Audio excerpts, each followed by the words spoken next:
Hi everyone, I'm Marfo here, Community Engagement Coordinator for the NASPA Technology Community, and today we are here with Alex Shevrin, who is an English and technology teacher at a therapeutic high school in Vermont, and we're going to be talking today about expectations, so technology-based expectations within the K-12 realm. So I'm going to give Alex just a second to introduce herself, and then we're going to get started talking to her a little bit about what she's seeing and what we can expect from the students that come to us.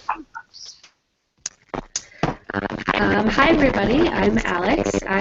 Like Amma said, I'm a tech and English teacher, and I wear a bunch of other hats at a small therapeutic school. I got into teaching technology a few years ago just through my own tinkering and playing around, and I love doing that with students, so helping them demystify that tech isn't this huge confusing thing. It's actually something that's pretty easy to get into. And I especially really like helping students navigate how to be online in a healthy way. So I'm really interested in all of that. Excellent. I think a lot of the viewers that we work with have similar interests in just kind of helping students understand what tech can be, moving it into a little bit larger domain and different spectrum than how they may be accustomed to using it normally, and how it can affect their educational experiences. So I think the first question I'd like to bring about is, what sorts of things are you seeing in classrooms? I know you're particularly interested in the ImCamp movement and have gotten to work with other educators that are using technology in their classrooms. What are you seeing? What are some of the trends that we should be aware of for students that might be coming to us in a year or two?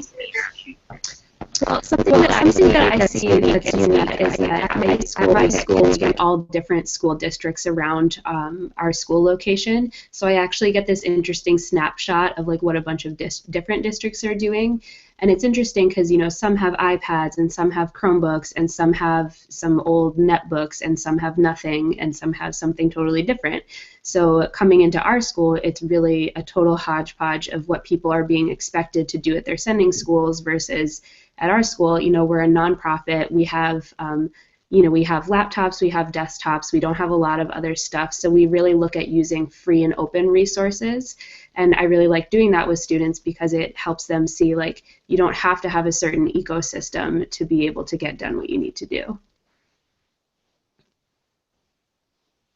Oh, can't hear you. There we go. So for those students that are coming from circumstances where they might have come from nothing or might not have as many technological resources, how are you getting them on board with recognizing those things can be part of their education in addition to what they might have seen it used for socially or maybe on the news or in culture? How are you kind of helping them make that transition and build in that understanding? I think the two biggest things for me are authentic audience and real-world application. So the real-world stuff is super relevant for, like, hey, you're going to need a job and you have to apply to that job online and you need to be able to email a PDF of your resume. Just, you know, super simple stuff like that that they can immediately see, like, yeah, I got to learn how to do that today or else I'm not going to get a job. And then the real-world or the authentic audience piece I also really love because, you know, we're a small school. Some of the students can get in conflict with each other and don't necessarily want to, like, share their writing or their projects with one another. So it's really cool to be able to find another audience. Like, I had one student writing a blog and she used the Comments for Kids hashtag to comment on other kids' blogs and then have them comment back on hers, and it just created this really nice connection to someone in a different part of the world and helped her see that, like, yeah, like, I don't necessarily have to find friends right where I am. I can look throughout the world and find people to connect with. I like that, using it as not just a tool to help them interact with one another and kind of work within immediate communities, but helping them build larger communities to learn from and who can learn from them. Yeah, absolutely. And, you know, kids all the time will talk about, oh, like, I'm really into cars and I don't have friends who are into that same thing, so, like, I go on a forum and I find other people to talk to about that stuff. And so those of, like, healthy socializing, I love to really reinforce that. And then, you know, when they're bringing in the drama from Snapchat or Facebook or anything like that, you know, that allows us to have those really rich conversations of, like, yeah, maybe that's not the best way, but what could be a better way to really connect with people you care about? Sure, sure. Well, and even a related point to that, which leads into the next question, being able to communicate with people that they care about and also different types of populations. you're dealing with parents a little bit more than some of us who work in the higher education realm might be. What sorts of expectations do they have about technology? What sorts of things are they hoping that will teach their students? What kinds of things are they nervous about? What role are you seeing them play in this kind of domain? Well, we really have a huge range of parents who come from their own backgrounds of having access to technology or not having access. And, you know, some of our families live in parts of Vermont where they don't really have reliable internet. And so I think what brings most parents together is they really just want their kids to have opportunities and want them to succeed. And so what that looks like, you know, it's not like I have parents calling me and saying, hey, I really need my kid to be able to use this iPad app. It's more like, hey, my kid really wants to take the SATs and they need to find a practice test, or, you know, my kid needs to be able to contact their social worker, like, can you help them write an email? Like, those types of, those real world things are really what people are looking for. Now, do you find that the expectations and the wishes, occasionally demands on the more difficult end, are different from parents who do have that familiarity and that ease of use with technology versus those that don't, or are the concerns fairly similar? I think typically the concerns are fairly similar. I haven't had experience with a parent, you know, really pushing on a certain type of skill. Sometimes the sending schools, you know, if it's a school that has a particular technology credit, they might ask us to do a certain type of tech class with a student. But I haven't really seen too much in the way of, you know, a theme of like, you got to do this or you got to do that. So it seems like for the most part they're pretty trusting of knowing what needs to get done and just kind of trusting you all as educators to kind of make sure that people are prepared as much as they can, less with the tools and more with the overall skills. Yeah, I would say so. Okay. I think though that, you know, I guess another concern that comes up a lot is like, hey, can you help my kid figure out how to manage all this stuff on Facebook?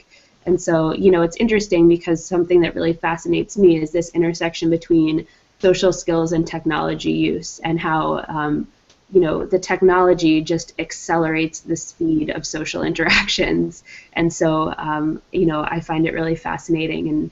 And you know, one way I think about this connecting to higher ed is that you know, some students may not have learned those skills of like, how do you slow yourself down, how do you like compose a professional email rather than you know, texting your professor and saying, I need this thing right now, or like, this issue is happening. So like, I think that that's one good thing to think about is how can we be preparing students for the type of communication they're going to need to have with their instructors. Absolutely, and I know that we can definitely tell the difference between those who have had the opportunity to go over that or have had those conversations and those that haven't. How have you had those conversations? What ways have you found that do work to manage things like professional communication or tone based on platform in which you're communicating? Mm-hmm. Well, we do a lot of work in my school just around social skills in general, and so, you know, part of that work helps them in any situation. But then I've also done email writing with students, like if they're setting up an interview with a community partner, you know, we'll sit down together with their Gmail and compose the email together. And then I've also done, you know, having students email different teachers in the school in a more, like a less formal tone so they can practice like, hey, this is just someone I want to talk to. How do I talk to them? And then, you know, one really simple thing that works pretty well is just when a student comes to my office and says, oh my gosh, this drama is happening on Facebook, you know, we just sit and look at their messages together, and I try to help them like understand, you know, well, what could this mean? You know, since you can't see their face, what do you think they might be trying to say? Like, what does it mean that they put that emoticon there? You know, whatever it is. But really just going over like the things that are actually in their life and helping them make sense of it that way. Okay. Yeah, definitely. I think that those are situations that we all run into, whether students come to us and let us know, or for those of us who might follow or interact with students in those platforms, we can kind of see what's going on and being able to have those conversations and help them figure out what role the technology is playing in it versus what role just the relationship's playing in it is something that's really important to address, and to recognize that students coming from K-12 might still need some help with that. If they don't have educators that are working with them to help them figure out the difference, could be something that's really important. Yeah, I would love to see, higher ed folks, especially who are doing, first year seminars or sort of those like introductory classes, do things like actually take part of class time and talk about like when you need something from someone who works at this institution, like how are you going to get it over these different platforms? When is it appropriate to tweet your professor? When is it appropriate to email them? When do you really just need to stop by at office hours? And then to be giving feedback, if you get that email from a student and you just want to roll your eyes and say, oh, they don't know how to write a professional email, I think then the next key is like stepping back and recognizing it's not that they don't want to communicate in a professional way, maybe they just don't know how, and giving that feedback of, here's the answer to your question, and next time that you want something from me, here's how I might respond in a timely fashion or whatever it is. Excellent. I like that tip a lot. Taking time to just kind of take the perspective of the student doing it and being able to make those gentle corrections like you would with like dancing, for example, like a correction, not like a minor course correction, but then saying why that matters. Yeah, and really, just not expecting that all students are coming to you with a set of any type of skills. I mean, I think from my experience, even just with the handful of schools that I work with, what a high school diploma looks like is just so different everywhere. And so I think that the more people can really just embrace the fact that kids are making it to college at all and like how amazing that is, and then supporting them, meeting them where they're at, and then supporting them to get to the level of your expectations by helping them get there. Absolutely. I love it. So let's move forward a little bit into some specific platforms. So I think we have in higher education, in some areas, a pretty good idea of what sorts of tools we're using to kind of get work done, what platforms are being helpful for completing certain tasks. What platforms are you using, like programs or websites or things like that, that you're really excited about in the K-12 realm, be it you or other people that you're interacting with that are educators? The main one that we use is the Google Apps for Schools, like a lot of people do. And the reason that I like that, in addition to the actual functionality, I like that it's been so widely adopted that a kid might come to us already having used it at their sending school, and when we send them to a college, so many colleges and universities are also using the Google Apps platform that they can really transfer that skill over. So I really like to look at programs that we can use that are more towards like free or open, and that they're going to be able to transfer the knowledge. It's tough when you're using, different universities use different platforms like Moodle or Sakai or whatever it is, and I think that the more important thing is to help students figure out, when I'm faced with a new platform, how do I find the common functionalities? How do I like look at that button and kind of know what it means? So I like to build those skills, but then also Google Apps is so widely used that it's just transferable. So here again, what I'm hearing, just to line up with what you were saying earlier, it's not necessarily about the individual tool or about the platform. It's really more about the skill behind it and kind of knowing, in this platform, this does this, and this is what I need to get done. Mm-hmm. Or using this program, this does this, and this is what I'm trying to achieve. And being able to find ways for students to be okay digging through to find how those things work. Yeah, absolutely. And I think a huge part of all these skills is just like teaching kids how to Google something. If you're not sure, how do I submit my paper on Moodle?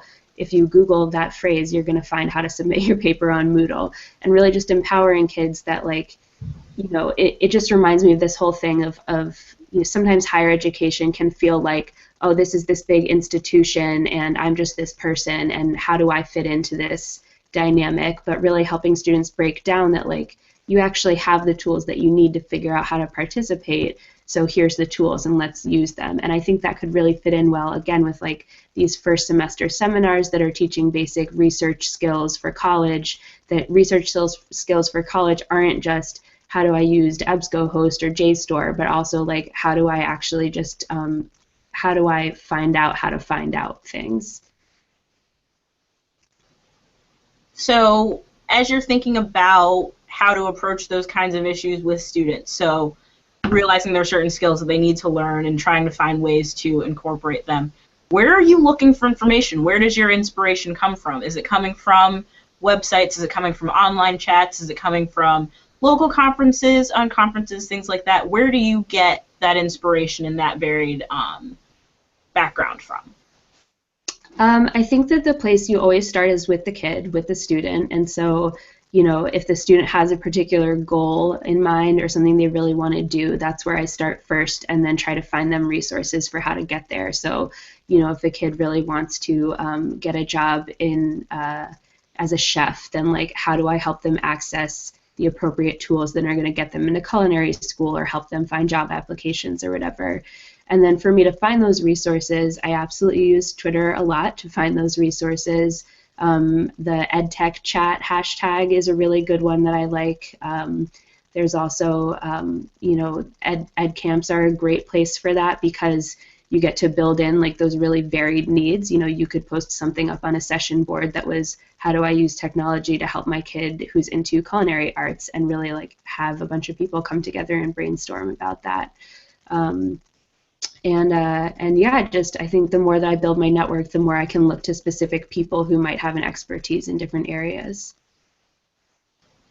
Now, can I have you elaborate a little bit more on the EdCamp concept, because it's similar to something that we do in higher ed, but we call it something different, so maybe explaining for those who may not be familiar how that works, who organizes them, and how they come together? Sure. EdCamp is a free professional development unconference, and it was started as an offshoot of a similar model called Bar Camp, which I think was more geared towards like techies and tech industry. And some teachers went to one in Philly a few years ago and said, we got to get teachers doing this. And so they put one together, and it's grown exponentially since then. This was like 5 or 6 years ago, and now there's hundreds all around the world. And the awesome thing is that anyone can organize it. It's free for people to come to. All you really need is a space to have it and a whiteboard or a chalkboard or something like that. People all come together in the morning and they post up on the session board, here's what I want to talk about today. Who else wants to talk about that with me? So instead of having speakers who may or may not be relevant to you or a bunch of PowerPoints to watch throughout the day, you're really just having those authentic conversations with people who care about the same stuff that you care about. So they're really fun, and anybody can organize one and anyone can go to one. So it really kind of democratizes everything. And yeah, I think those are always great. And again, I really like to help students see that the way that I'm getting information is also looking for like free and democratic resources, and that they don't have to, pay a lot of money or like tap into some mystery system to get what they need. They can find those kind of grassroots resources too. I've actually gone to a few ed camps, even though I tend to be one of very few higher ed people that goes to those, and done the unconference thing, which is essentially the same thing, but we just call it the unconference as opposed to ed camp, and done a few of those. And I guess I never really thought about it as a model of demonstrating to students how democratic and how open opportunities to learn could be, but it is a really good kind of bonus way to get that information to them. So it's not just, hey, there's free information, go out there and get it. It's there's free information that's out there and people are willing to help. I do it, you can do it too. Yeah, and there's also, I've seen a lot of teachers on Twitter talk about doing an EdCamp style day in their classrooms, and that could be a great thing in higher ed too, and something that I think about is not just, what's the information out there and how can I get it in free and democratic ways, but also like, what's the information in this room and who are my classmates and what are all of our experiences and how do I access the people in this room in ways that are healthy and in ways that I can make use of that. So I think that could be a really cool thing too, is like offering students those times where they can really just access one another. I love that idea. So for those who may be looking for ideas for training and especially how to utilize the experiences of student leaders or student employees that have done things for a couple years, maybe trying out an EdCamp or an unconference format for training, so those who are newer can hear about it from those who have done it in a way where they can say, this is the question I have, can we address this? So I like that idea as something to kind of mix up the way that we educate students inside the classroom and out by leveraging the experience that some older or more experienced students might have. Yeah, that could be really cool within, within a department or within, within a particular track or even within like a student activities kind of situation of just like a great kind of mixer opportunity for students to really share that knowledge. I like that. I'm hoping somebody uses that. I don't know if I mean, I love the idea of doing it, and I might, but I hope others do too. Yeah, that'd be great. So going to a little bit to wrap up, if you were thinking a little bit more about where some of your students will be going after they leave you, what kinds of skills would you want the higher ed educators that are working with them and maybe other staff members that they'll encounter? What skills do you want them to have? What should they be prepared for? What sorts of questions might they want to consider being able to answer as students are moving from the K-12 arena into higher education? I think really that piece of helping, meeting the students where they're at. So I would, hope that everybody working in higher ed has got some good assessments going on, but really kind of digging deeper beyond just, hey, what platforms have you used? But like, hey, if I gave you this task and you didn't know how to do it on our learning platform, how would you find out about it? So sort of assessing not just what do you know, but like what do you know about how to know something. Which I think would have awesome ripple effects in the rest of your course for all kinds of different, topics and assignments and things like that. So I would love to see people doing some great assessments, and then, also just really, like we talked about before, helping students with the social piece of how do I use these things in a way that's appropriate to the setting and that's getting me what I need and respecting others and all those types of things. And really just overall not making assumptions. There's this huge narrative in K-12 education about one-to-one devices and people using these learning platforms in high schools and elementary schools and all this tech integration. And that's awesome, but it's really just not happening everywhere. So I would love to see people really working from who are the students that I actually have right now and what do they actually have experience with. I really like that reiteration about not making assumptions, because I think we have an idea of what we believe students do with some platforms or what information they're coming in with, and in reality that's just not the same for everybody. In the same way that not every professional is going to understand how to use some things that we use day to day, the same goes for students. So how do we adapt? How do we help them get to where they can be functional? Not necessarily any given level of competence, but where they can work best and where they can get what they need to get done. Yeah, I think in general, if you're asking students to use a particular tool or a particular tech skill, you just need to make sure that you're offering them the support to know how to actually do that. Because I hate to see, kids who have really struggled and fought to be able to go to college then get there and like, oh man, like I'm so behind everyone else, how do I do this? And so I think the more that people can really rely on, most colleges and universities have awesome resource centers and writing centers and people whose job it is to give that one-on-one support. And so really just helping students know where to access that and know how to get those skills so that they can then get to what they're there for, which is the content and the learning and being part of that community.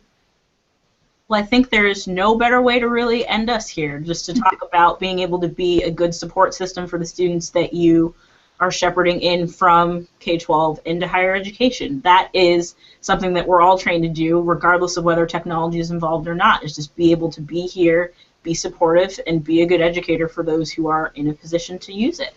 Yeah, absolutely. All right, well, Alex Shevrin, thank you so much for being with us today. Again, she's active on Twitter and active out there, so feel free to get in touch with her.